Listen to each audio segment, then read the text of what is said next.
তারেক রহমানের চীন সফরটা খুব ইন্টারেস্টিং হয়েছে করলে। বিএনপির জাদ্রেল নেতা তারেক রহমানের সফর সঙ্গী হয় নাই মির্জা ফখরুল, শিলং সালাউদ্দিন, আমির খুশরু মাহমুদ। ইন্টারেস্টিং না? তিন ইন্ডিয়ান মালরে তারেক রহমান নেয় নাই, ইচ্ছা করে নাকি এটা কোনো বার্তা কে জানে। জিয়ার আমলে চীনের সাথে বাংলাদেশের সম্পর্ক শুরু হয়, কূটনৈতিক সম্পর্ক। তখন থেকে দারুণ বন্ধুত্বপূর্ণ একটা সম্পর্ক তৈরি হয়েছিল চীনের সাথে। কিন্তু 2004 সালে তাইওয়ানের কমার্শিয়াল মিশন খোলার অনুমতি দেওয়ার জন্য চীনের সাথে খালেদা জিয়া সরকারের এবং বিএনপির সম্পর্কের একটা অবনতি ঘটে। আমির খুশরু মাহমুদ তার মন্ত্রিত্ব হারায় এই কারণেই। তাই এই সফর ছিল বিএনপির জন্য একটা খুবই ক্রুশিয়াল ইভেন্ট। সেই সম্পর্ক কিভাবে আগের জায়গায় ফিরানো যায় সেই চ্যালেঞ্জ তো বিএনপির ছিলই। আমরা এক এক করে দেখি সেই লক্ষ্য তারেক রহমানের সরকার এই সফরের মাধ্যমে অর্জন করতে পারিছে কিনা। এই একটা এপিসোডে এটা কওয়া যাবে না, কয়েকটা এপিসোড লাগবে। তবে আমার ক্ষুদ্র ভাতার ভগিনীদের একটা রাষ্ট্রীয় সফরে কূটনৈতিক অর্জনের অ্যানালাইসিস কেমনে করা লাগে সেটা খুব ভালোভাবে বোঝা হয়ে যাবে। আমি মনে করি চীনের সাথে আমাদের বাণিজ্যিক এবং রাজনৈতিক সম্পর্ক, কূটনৈতিক সম্পর্ক তৈরি করতেই হবে খুবই উঁচু পর্যায়ে। এইটা আমাদের জাতীয় সার্বভৌমত্ব আর অর্থনৈতিক উন্নতি দুয়ের সাথেই জড়িত। কিন্তু কাজটা করতে হলে যে চিকনা বুদ্ধি নিয়ে কূটনীতি চালাইতে হইবে সেটা পারিছে কিনা সেটা আমি দেখাবো। আমি কোনো নিজে নিজে জাজমেন্ট করুম না, আপনারা আলোচনা শুনে সিদ্ধান্ত নেবেন যে আমরা জিতছি কিনা। আমি রেফারেন্স দিয়ে আলাপ করব। আসেন আল্লাহর নামে শুরু করি। আমাদের অ্যানালাইসিস শুরু করতে হবে দুই সরকারের যৌথ ঘোষণা দিয়া। এটা অফিসিয়াল ঘোষণা। ওইখানে আছে আসলে সলিড টার্মে কি কি হইল, দুই দেশ কি পাইল। এটা বাংলাদেশের চাইনিজ এমবাসির ফেসবুক পেজে দেওয়া আছে, চাইলে দেখে নিতে পারবেন। আমি ওইখান থেকেই নিছি। এই যৌথ ঘোষণার প্রথম পয়েন্ট, নতুন যুগে চীন বাংলাদেশ অভিন্ন ভবিষ্যতের অংশীদারিত্ব, কমিউনিটি অফ শেয়ার্ড ফিউচার, এইটা গড়ার যৌথ ঘোষণা। আমারে যদি বলেন তাহলে এই কথাটাই এই সফরের সবচেয়ে গুরুত্বপূর্ণ অর্জন। কিন্তু এই শব্দটা কেন এত গুরুত্বপূর্ণ সেটা ব্যাখ্যা না করলে আমরা এর ওজনটা ধরতে পারবো না। আসেন বুঝায় বলি। চীনের কূটনীতিতে সম্পর্কের একটা সিঁড়ি আছে, ধাপে ধাপে ধাপে ধাপে উঠতে হয়। সবচেয়ে নিচে সাধারণ সম্পর্ক, তারপরে বন্ধুত্বপূর্ণ সহযোগিতা, তারপরে অংশীদারিত্ব, তারপরে কৌশলগত অংশীদারিত্ব, তারপরে ব্যাপক কৌশলগত অংশীদারিত্ব, আর সবার চূড়ায় অভিন্ন ভবিষ্যতের অংশীদারিত্ব, community of shared future. Bangladesh এতদিন ছিল এই সিঁড়ির নিচের একটা ধাপে, ব্যাপক কৌশলগত সহযোগিতামূলক অংশীদারিত্ব, যেটা 2016 সালে শি যখন ঢাকা আসছিল তখন এটা সাইন হয়েছিল। এই সফরে বাংলাদেশ এক ধাপ উপরে উঠে গেল, একদম চূড়ায়। এখন প্রশ্ন, চূড়ার এই ধাপটা আলাদা কেন? কারণ নিচের ধাপগুলো বোঝায় সম্পর্কের মাত্রা কতটা ঘনিষ্ঠ, কতটা গভীর, কিন্তু চূড়ার ধাপটা বলে দেয় সম্পর্কের প্রকৃতিটা কেমন। অভিন্ন ভবিষ্যৎ মানে শুধু আমরা বন্ধু না, আমরা একই নিয়তির অংশীদার। তোমার ভবিষ্যৎ আর আমার ভবিষ্যৎ একই সুতায় বাঁধা। গ্লোবালি এই অভিন্ন ভবিষ্যতের ঘোষণা চীনের জন্য খুব বিরল না। চীন এটা Laos, Cambodia, Myanmar, Pakistan, Cuba, মধ্য এশিয়ার দেশ অনেকের সাথে এটা করছে। তাই এইটা ইউনিক কোনো সম্মান না, এটা চীনের একটা সম্প্রসারণশীল কাঠামো। কিন্তু নেপাল, শ্রীলঙ্কা, মালদ্বীপ, ভারত, পাকিস্তান, বাংলাদেশ, এদের মধ্যে চীনের সাথে সর্বোচ্চ সম্পর্কের জায়গায় ছিল এতদিন শুধু পাকিস্তান। নেপাল না, শ্রীলঙ্কা না, মালদ্বীপ না, ছিল শুধু পাকিস্তান, চীনের জানের ভাই। আজ বাংলাদেশ সেই তালিকায় দ্বিতীয় নাম হইল। তবে চাইনিজদের এই শব্দের খেলা কিন্তু খুব মজার। আমার পিএইচডির কাজের একটা পার্ট হইতেছে চাইনিজদের এই পলিটিক্যাল কমিউনিকেশনের ভাষা ইন্টারপ্রেট করা। মজা লাগতেছে না? এই শব্দের খেলা থেকে আরো একটা মজার জিনিস দেখাই দিই। এই অভিন্ন ভবিষ্যৎ, এই বন্ধনের মধ্যে আবার কিন্তু স্তর আছে। এইটার মধ্যে আবার স্তর, ডিমের মধ্যে ডিম, মানে পেঁয়াজের খোসা খোলার মতো, এক খোসা খুলবেন আর এক খোসা, আর এক খোসা খুলবেন আর এক খোসা আসবে। অভিন্ন ভবিষ্যৎ ঘোষণা দিয়েও চীন প্রত্যেকটা দেশের সাথে একটা আলাদা বিশেষণ যুক্ত করে দেয়। দেখেন, কম্বোডিয়ার সাথে চীনের বন্ধন হচ্ছে অল ওয়েদার অভিন্ন ভবিষ্যৎ, মানে সব আবহাওয়ার বন্ধু। লাওসের সাথে হাই কোয়ালিটি, হাই লেভেল অভিন্ন ভবিষ্যৎ, আর পাকিস্তানের সাথে ক্লোজার, ঘনিষ্ঠতর অভিন্ন ভবিষ্যৎ। আর বাংলাদেশের সাথে লেখা শুধু অভিন্ন ভবিষ্যৎ ইন দ্য নিউ এরা, নতুন যুগে। কোনো অল ওয়েদার না, কোনো ক্লোজার না, কোনো হাই কোয়ালিটি না, এটা বিশেষণহীন। A community with a shared future for mankind in the new era. তো এই লেভেলে আছে কোন কোন দেশ? মিশর, Serbia, Solomon Island, Kenya. Bangladesh এখন এই দলে যুক্ত হইল। মামা আমি না ফার্স্ট হয়েছি, আমি সোলোমন আইল্যান্ডের সমান জায়গায় গেছি। বাংলাদেশের সমপর্যায়ে মিশর, সার্বিয়া, সোলোমন আইল্যান্ড, কেনিয়া। কেউই চীনের এক্সক্লুসিভ শিবিরে না। মিশর আমেরিকার সামরিক মিত্র, উপসাগরীয় অর্থে নির্ভরশীল, একই সাথে ব্রিক্সের সদস্য। সার্বিয়া ইউরোপিয়ান ইউনিয়নের প্রার্থী, ইউরোপের কেন্দ্রে। কেনিয়া পশ্চিমা উন্নয়ন সহযোগী, IMF এর সাথেও আছে, একই সাথে চীনের বড় ঋণ গ্রহীতা। সোলোমন আইল্যান্ড ছোট একটা স্পেসিফিক দ্বীপরাষ্ট্র, অস্ট্রেলিয়ার নিরাপত্তা প্রভাব বলয়। তার মানে এই স্তরটা মতাদর্শিক কোনো ব্লক না। মিশর, সার্বিয়া, কেনিয়া কেউই চীনের শিবিরভুক্ত না, এরা সবাই মাল্টি অ্যালাইড। বাংলাদেশ এই অর্থে তাদের সাথী। তাইলে এই লেভেলে যাইয়া বাংলাদেশের লাভ কি? এক নম্বর লাভ একটা প্রকাশ্য পরিচয় ঘোষণা। চীনের সংজ্ঞা অনুযায়ী এই স্তরে ঢোকার মানে হইল আপনি চীনের community of shared future for ম্যানকাইন্ডের দর্শনকে স্বীকৃতি দিলেন। এখন আমার ক্ষুদ্র ভ্রাতা আর ভগিনীরা কবে, দাদা এই কমিউনিটি অফ শেয়ার্ড ফিউচার এটার মানে কি? এরা খায় না মাথার দেয়? আক্ষরিক অনুবাদ হইতেছে মানব জাতির অভিন্ন নিয়তির সম্প্রদায়। নামটা শি জিনপিং আনুষ্ঠানিকভাবে চালু করে 2012 থেকে 2013 সাল। আর 2017-তে এটা চীনের সংবিধানে কমিউনিস্ট পার্টির গঠনতন্ত্রে ঢুকে যায়। তার মানে এটা নিছক স্লোগান না, এটা চীনের আনুষ্ঠানিক রাষ্ট্রীয় মতাদর্শ। শি জিনপিং চিন্তাধারার কেন্দ্রীয় এটা স্তম্ভ। দর্শনটা কি? মূল দাবিটা হইতেছে পৃথিবীর সব দেশের নিয়তি পরস্পর সংযুক্ত, তাই একটা অভিন্ন ভবিষ্যৎ থাকতে হবে যেখানে সবার নিরাপত্তা, সবার উন্নয়ন, সবার সমৃদ্ধি ভাগ করা হবে। পারস্পরিক সম্মান, উইন উইন সহযোগিতা, সভ্যতার বৈচিত্র্য, কেউ পিছায় থাকবে না। এর সাথে যুক্ত শির 4টা গ্লোবাল ইনিশিয়েটিভ। কি কি?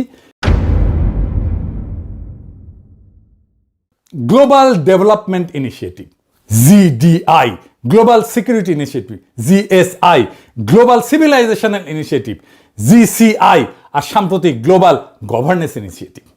কিন্তু আসল রাজনৈতিক বিষয়বস্তু একটা মোড়কের নিচে, একটা বিকল্প বিশ্ব ব্যবস্থার নকশা। পশ্চিমা উদারনৈতিক আন্তর্জাতিক ব্যবস্থার পাল্টা ব্যবস্থা। পার্থক্যগুলো দেখেন। পশ্চিমা ব্যবস্থা কি বলে? যে সার্বজনীন মূল্যবোধ আছে, মানবাধিকার, গণতন্ত্র, তাই না, যা সব দেশের জন্য প্রযোজ্য। চীনের শেয়ার্ড ফিউচার বলে প্রত্যেকটা সভ্যতার নিজস্ব পথ আছে, কেউ কারো মূল্যবোধ চাপাবে না। শুনতে উদার, কিন্তু এর কার্যকর অর্থ হইতেছে মানবাধিকার বা গণতন্ত্র নিয়ে আমার সমালোচনা করতে আসলে এটা আভ্যন্তরীণ বিষয় হস্তক্ষেপ বলে আমি দাগাই দিব। আমি এর পরের এপিসোডে চীনের পঞ্চনীতি নিয়ে কথা বলবো। শেয়ার্ড ফিউচার হইল পঞ্চনীতির আধুনিক বিশ্বায়িত সংস্করণ। দ্বিতীয়ত, এটা আমেরিকা কেন্দ্রিক বিশ্ব ব্যবস্থার বিকল্প। মাল্টিপোলার ওয়ার্ল্ড, জাতিসংঘ কেন্দ্রিক ব্যবস্থা, এই শব্দগুলা মানে আমেরিকার একক নেতৃত্বের অবসান। আর এমন একটা ব্যবস্থা যেখানে চীনের ভেটো ক্ষমতা আছে এবং প্রভাব আছে, এবং যেটা বড়। অর্থাৎ মানব জাতির অভিন্ন নিয়তি শুনতে সার্বজনীন, কিন্তু কাঠামোগতভাবে এইটা চীনকে কেন্দ্র রেখে একটা ব্যবস্থা। আচ্ছা, আবার আগের আলাপে ফিরে আসি। তো 2 নম্বর সুবিধাটা কি? এই জায়গায় ঢোকার, এই স্তরে ঢোকার প্রতীকী সুবিধা। কূটনীতিতে এই পরিভাষা কোনো কংক্রিট সুবিধা আনে না সরাসরি, কিন্তু চীন প্রতীক দিয়া কাজ করে। যখন চীন বলে তুমি আমার অভিন্ন ভবিষ্যতের অংশীদার, সেটা ভবিষ্যৎ লেনদেনের একটা দরজা খুলে রাখে। বিনিয়োগ, ঋণ, কূটনৈতিক সমর্থন, এটা একটা সম্পর্কের মর্যাদা যা পরে নগদে রূপান্তরিত হইতেও পারে, নাও পারে।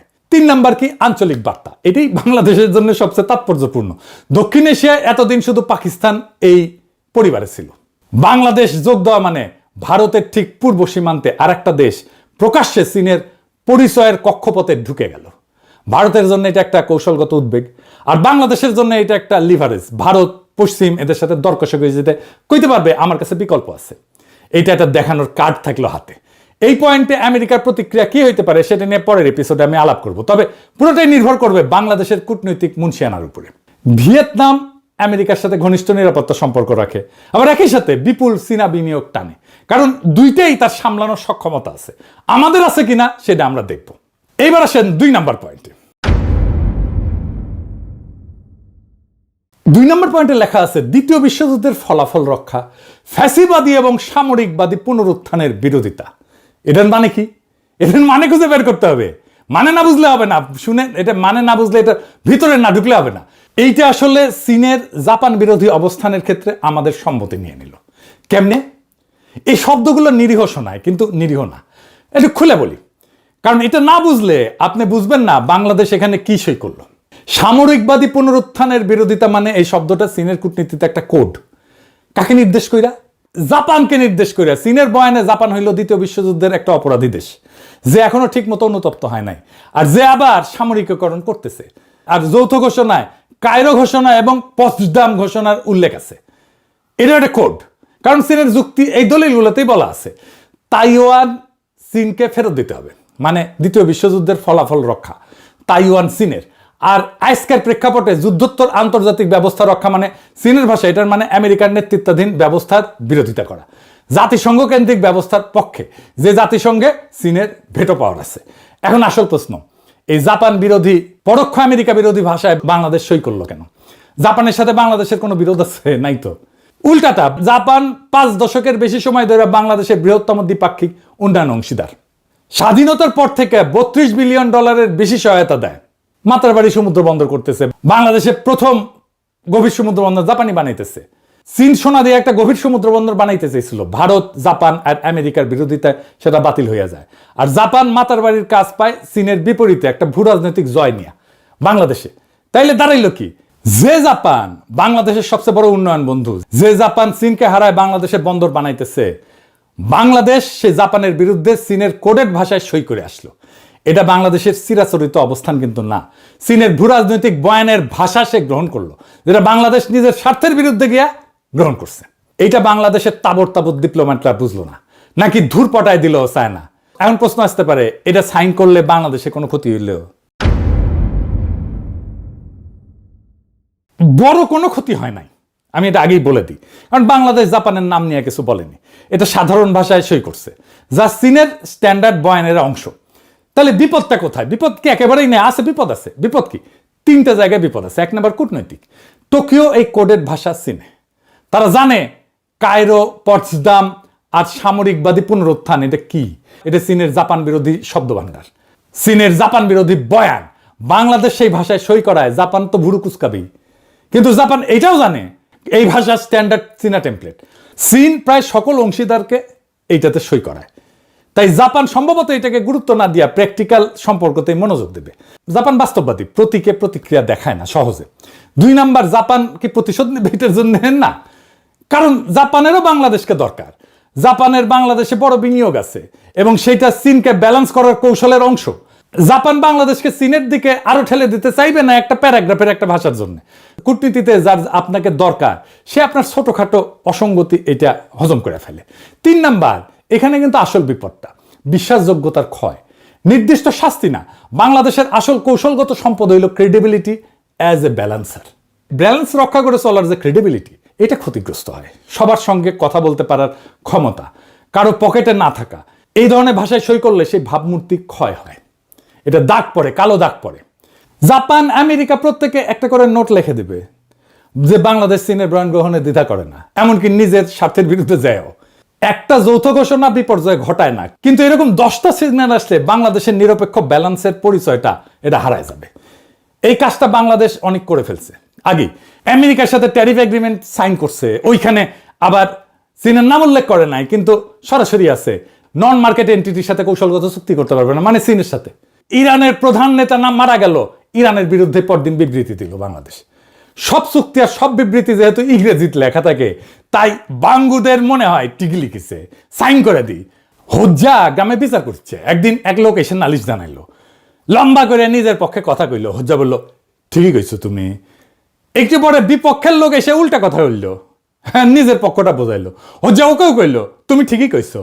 তো পাশে বউ বসেছিল হজ্জা, তো অবাক হয়ে কইল, এ কেমন কথা? একজন বললো এক কথা, আপনি বললেন সে ঠিক, আর একজন উল্টা কথা বললো, সে আপনি বললেন সেটাও ঠিক, দুইজনে তো ঠিক হইতে পারে না। হজ্জা একটু ভেবে নিয়ে কইল, তুমিও ঠিক কইছো। পরের এপিসোডে দেখামো এই চীন সফরে আর কি কি ঠিক বলিছে বাংলাদেশ। তবে আমাদের লক্ষ্য হবে বাংলাদেশ যেন কারো পকেটে না ঢুকা নিজের স্বার্থ রক্ষা করতে পারে। সেইখানেই বাংলাদেশের মুক্তি, সেখানে বাংলাদেশের জনগণের মুক্তি। ইনকিলাব জিন্দাবাদ, আজাদি জিন্দাবাদ।